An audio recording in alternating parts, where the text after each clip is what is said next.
Halo Sobat Ternak, Assalamualaikum. Berjumpa lagi dengan Kapiten Farm. Dalam kesempatan kali ini kita akan membahas mengenai rumput-rumput yang biasa ditanam untuk pakan ternak hewan-hewan kita. Seperti yang kita tahu, kos dalam peternakan terbesar adalah pakan. Apalagi jika Anda bermain dalam breeding, usaha breeding, jadi wajib hukumnya untuk mempunyai pakan hijauan. Karena seperti yang kita tahu, usaha breeding ini cash flow-nya sangat lama. Jadi sebisa mungkin bagaimana kita bisa mengatur atau menghemat biaya pakan kita.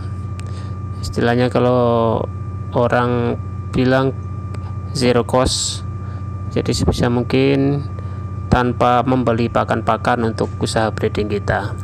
Caranya yaitu dengan memberi pakan rumput hijauan untuk hewan breeding kita.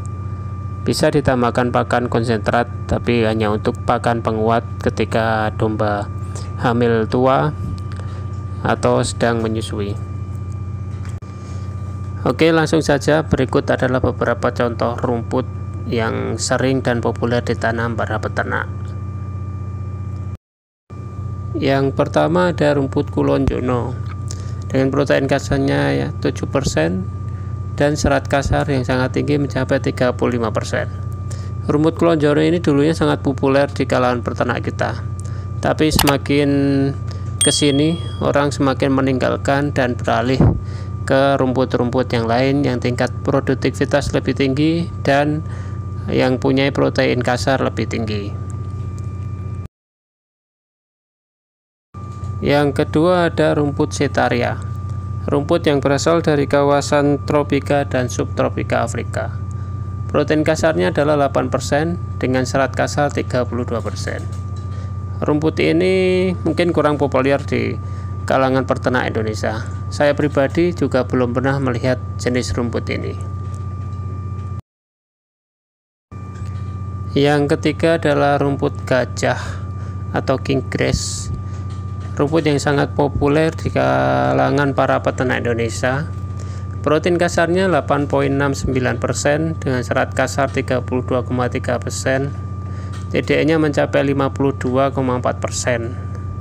Rumput ini dipilih karena produktivitasnya sangat tinggi. Hanya kekurangannya untuk domba dan kambing karena teksturnya berbulu, jadi mungkin kurang cocok untuk kambing dan domba. Berikutnya nomor 4 ada rumput signal atau biasa dikenal juga dengan DB. Rumput ini mempunyai pK 9,84% dengan serat kasar 28,9% dan TDN mencapai 61,70%. Biasanya ditanam di ladang penggembalaan karena karakter rumput ini yang tahan kekeringan dan tahan injakan. Yang kelima ada rumput benggala atau biasa disebut juga rumput mombasa. Rumput yang sedang agak naik daun di kalangan peternak dan sedang coba ditanam para peternak kita. PK-nya mencapai 10,9%, serat kasar 32,9% dan TDN 53,6%. Bibitnya sangat mudah dijumpai di toko online. Kelebihan dari rumput ini batangnya yang empuk, berunggah seperti padi, dan daun yang tidak berbulu.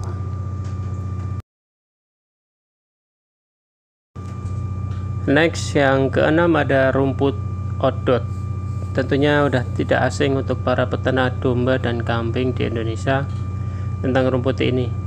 Anda sangat mudah mencari referensi atau video di YouTube. Ketika Anda memasukkan search dengan keyword odot, Anda akan sangat banyak melihat video-video tentang yang membahas rumput odot ini.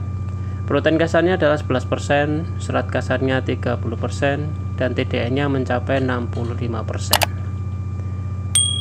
Alhamdulillah tempat kami juga sudah menanam rumput odot ini. Tanaman pertama yang kami tanam sebelum kami memulai peternakan.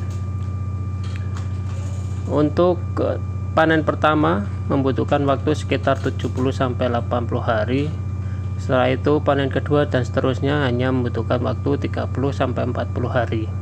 Tentunya tergantung dengan perairan dan pemupukan. Jika pemupukan dan perairannya lancar atau ketika musim hujan, maka pemanenan dapat terus berlanjut setiap 30 hari sekali. Ini adalah tanaman rumput odot kami yang baru saja selesai dipanen 1 minggu yang lalu dan sudah mulai bertumbuh lagi.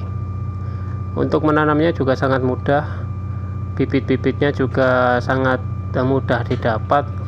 Anda dapat membeli lewat toko online atau di forum-forum pertanian, atau bisa menghubungi nomor yang biasanya upload video di YouTube tentang rumput odot ini. Yang terakhir yaitu yang ketujuh adalah rumput pakcong, rumput yang sangat populer sekarang, sedang digemari dan ditanam para peternak kita. Masih banyak atau masih susah untuk mendapatkan data tentang rumput pakcong ini. Yang kita tahu adalah kurang lebih protein kasarnya paling tinggi di antara rumput-rumput yang lain, yaitu di atas 15% untuk rumput ini.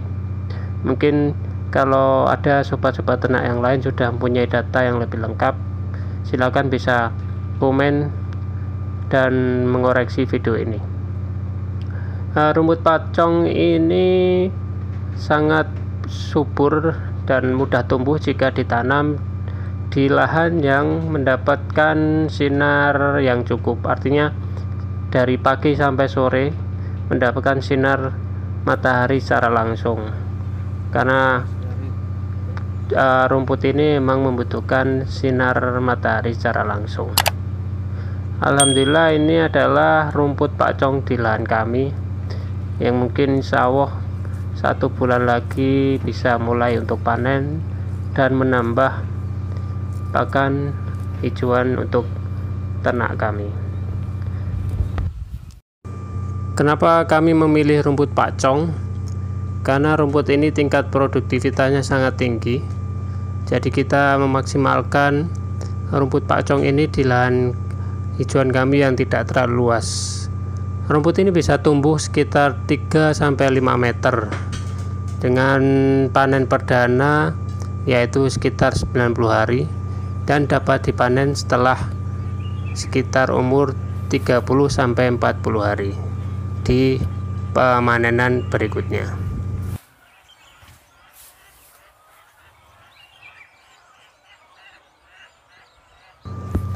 Jadi rumput apa aja yang sudah sobat ternak tanam? Silahkan komen di bawah ya. Silahkan share jika video ini bermanfaat.